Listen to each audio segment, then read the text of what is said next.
You've probably seen that player that dies once or twice in lane and they write GG AFK and they go into the jungle and you never see them for like another 10-20 minutes. Well, this came up on Reddit recently, and one of the top replies to this is something that I want to elaborate on more. I think it's kind of a controversial thing because of like different views on it. So the reply is, to be honest with you, when you die one or two times in laning stage, and you're a core, your best option is to go to the jungle. No need to feed more on the enemy lanes trying to get some last hits. Ward around the place and secure as much farm as you can. Now, there's a lot of things that's kind of right and wrong about this. The first thing I did instantly was I tried to look for a match that showcased this in Divine or Immortal, where players came back after the safe laner died 3 times in lane. And unfortunately, I couldn't find one. Maybe there's like a 1% chance of winning. Dying 3 times in lane really shouldn't be the way that you go towards your laning stage. This is also probably due to the fact that players in Immortal and Divine are better at pushing their advantage further, finishing matches early, and they're a lot less likely to throw in comparison to lower ranks. Now, typically, as players rank up, they end up seeing still the same mistakes, but they happen less and less. So the idea of throwing happens less and less the more you rank up. Now, so if you're playing in Legend or Archon or Herald or whatever, relying on your opponent to throw the game is actually a viable strategy, but it's not the most ideal way to win or surefire way. It shouldn't be what you plan out to do initially as the game starts. Now, in my opinion, the deaths is not a very good way to decide where you should go to the jungle or not. I think that you should base it off of better metrics other than deaths, and you need to assess 3 things. The first one, how much kill potential do the enemy have in lane? 2, how fast can I farm the jungle? And 3, who else needs the jungle right now? So if we look at how much kill potential the enemy has in lane, the most common one is the offlaner hitting level 6. We have a Bristleback who hits level 6. He's very hard to kill. He can dive the tower under you. This is where as a safe laner, maybe you go back into the jungle to avoid these dives. It also might be a case where you're the mid laner or even they send 3 heroes to your lane, and this might be where the safe lane carry might be a good idea to go back into the jungle because they have such an easy time to kill you. Now, when this even comes to the mid lane, this also happens as well. If we look at a mid matchup like Shadow Fiend versus Ember Spirit actually has a pretty easy time at level 6 to kill Shadow Fiend. You don't have to be that good of a player. Once Shadow Fiend just walks a little bit too far forward in front of his tower, Ember Spirit can kind of just jump on top of him. Even Ember could probably kill him under his own tower. So Shadow Fiend is very easy to die. Now, Shadow Fiend ideally does not want to give away kills to this Ember and should be preemptively deciding to go into the jungle before he dies. He doesn't even want to give away one death. Similarly, as a carry in the safe lane, you don't want to be giving away free easy kills that are predictable before they happen.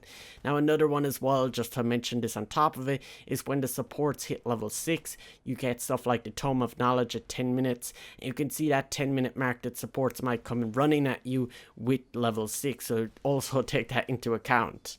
Now, going on to the next one is assessing how fast can you farm the jungle. Well, this will depend on your current level and your items, and it can often be that going to the jungle too early can be a bad idea. For example, if you're a Sven and you don't have your cleave leveled up or you don't have glaives on Luna, there's a lot of stuff that makes it very hard. Now, a hero like Crystal Maiden might make it easier for some heroes to go jungling at an earlier point because of the fact that, CM gives a lot of mana, and if a hero like Juggernaut can spin, he can use his spin to spam creep camps and generally farm that bit faster. Now, the third thing we want to assess is who else needs a jungle right now. Not all 3 cores can go to the jungle at the same time. There's many reasons why this is bad. You're pretty much just trading farm with the enemy and they can just take objectives. They can really just do whatever they want if everyone's jungling at the same time. Now, some core heroes are designed to heavily utilize the jungle in the early parts of the game. If you look at something like Anti-Mage, he is going to go back into the jungle. It's pretty predictable. Now, this can also come down to drafting. You'll go back a step before you even die.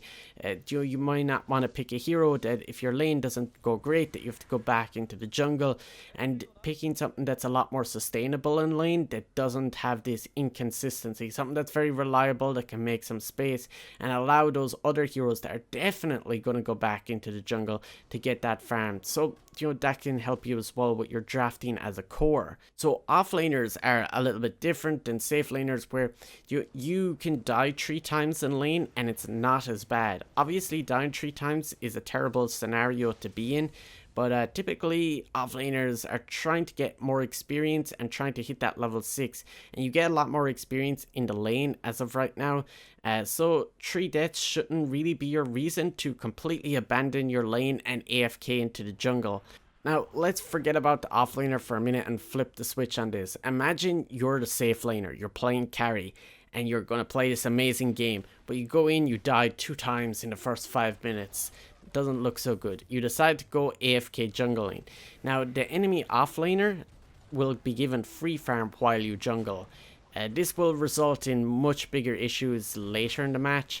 In the short term, your support will have to be solo in the lane. As you might guess, this leads to more kills for the offlaner and more farm. To put it to you simply, this is how offlaners get out of control, become bigger and stronger than the so-called carry.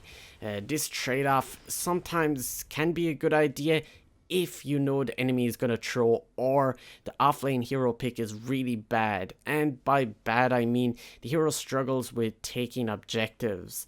The decision to jungle can also be based off of the weaknesses of the enemy's draft. If the enemy have no heroes to hit buildings or push like as 5-man kill Roshan, it's really hard for them to punish your jungling, and the game gets drawn on longer. And even sometimes they pick like 4 or 5 core heroes. This can also be a good idea to go into the jungle, even sometimes that little bit earlier if it's like really required. Now, the last thing about this comment was that ward around the place and secure as much farm as you can. Now, this is actually something I would totally agree with. If there's observer wards in stock, make sure you buy up 1 or 2 of them, place them around the areas that you're planning to farm. It's much easier to do this because your teammates require like communication. They may not understand what you're doing, or they might just buy them up and take like 2-3 minutes to place them. Now, you need those wards now, not in 2 or 3 minutes.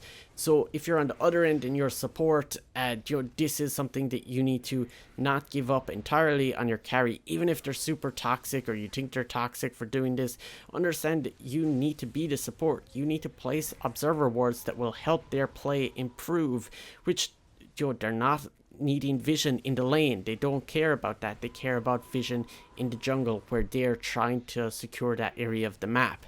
So tell me down in the comments what you think of this type of video. Should I do more of them?